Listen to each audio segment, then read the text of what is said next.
ہوں جناب والا کرم ہو گیا، بیٹا پیدا ہو گیا تے نانکے میں زیادہ خوشی ہوتی تے سرکار صلی اللہ علیہ وسلم نانکے بھی پھر ایسے آیا نبیان دے سردار کریم آقا صلی اللہ علیہ وسلم آئے، آگے فرمایا علی مبارک ہوئے، فاطمہ مبارک ہوئے، عرض کی تاقہ خیر مبارک ساڑیاں مبارکہ دے تو انہوں نے نا یا رسول اللہ جنہ کا نواز ہے جنہ کا دوتر ہے، میرے کریم آقا صلی اللہ علیہ وسلم نے خیر مبارک کہہ کے نا سرکار صلی اللہ علیہ وسلم نے فرمایا اے تو ذرا میرے حل کرو نا، اے شہزادے کو ذرا میرے حل کرو نا۔ سرکار صلی اللہ علیہ وآلہ وسلم نے اے جنہ اپنے ید اللہ والے گورے گورے ہتھاں دے آقا حسین نے اٹھایا ہے، میرے کریم آقا صلی اللہ علیہ وسلم نے سجے کان وچ اذان دی ہے، کھبے کان وچ اقامت پڑھی ہے۔ معذرت نال عرض کراں حضرات، آج کسی دے گھر بچہ پیدا ہو جائے ہاسپٹل دے اندر تے سی بندہ لبنے آویں اذان کیڑا پڑھے؟ بڑی معذرت نال عرض کراں ساڈا یہ حال ہو گیا ہے، انگریزی وچ اسی کہندے اگے لنگ گیا کہ اسی پڑھانے انگریزاں نوں جا کے پڑھانے ہاں، لیکن دین دا سانوں انہاں بھی نہیں پتا کہ اذان کس طرح دینی ہے۔ بچہ پیدا ہو گیا ہے، کیڑے کام چ اذان پڑھنی ہے، کیڑے چ اقامت پڑھنی ہے،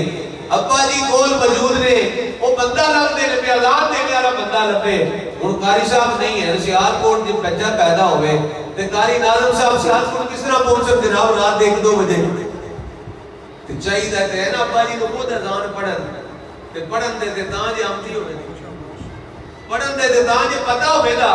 کہ کیڑے کان چ اذان دینی ہے، کیڑے کان چ اقامت پڑھنی ہے تے اذان کیڑی پڑھنی ہے،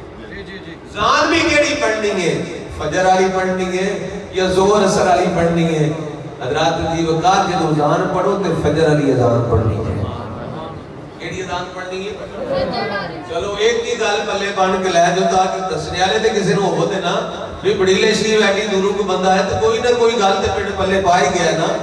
اگر کسی تے کار خوشخبری آ جائے تے کوئی بندہ نہیں لبدا بلکہ لبنے دی ضرورت ہی نہیں پڑنی چاہیے، اس ویلے خود جناب والا بندے کو اذان دینی چاہیے۔ یہ جنازے دا بھی مسئلہ ہے کہ اگر پتر جنازہ پیو دا پڑھائے تے افضل ہے، کیوں جی درسا بشری بیٹا اگر اس قابل ہوئے کہ اپنے باپ دا جنازہ خود پڑھائے تے افضل ہے، علامہ صاحب دے نالوں پیر صاحب دے نالوں اور کسی دے نالوں خود پڑھائے تے افضل ہے۔ گل اگے تھوڑ گئی ہے، آؤ پھر پیچھے آ جائیے کہ اذان دینی ہوئے تے پہلے اذان دینی فجر والی سجے کان وچ،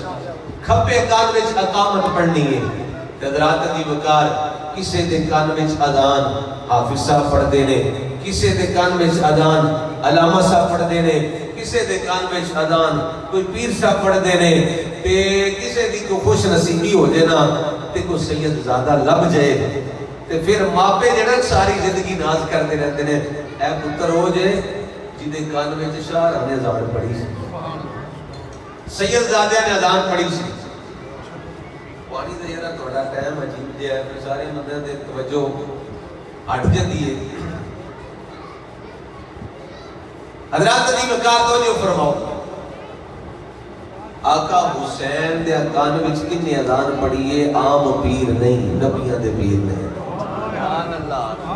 نبیاں دے پیر صلی اللہ علیہ وسلم نے اذان پڑھی۔ ایک کان سجے چ اذان، کھبے چ اقامت، جس ویلے اذان ہو گئی نا اقامت ہو گئی، آقا حسین کی فرماتے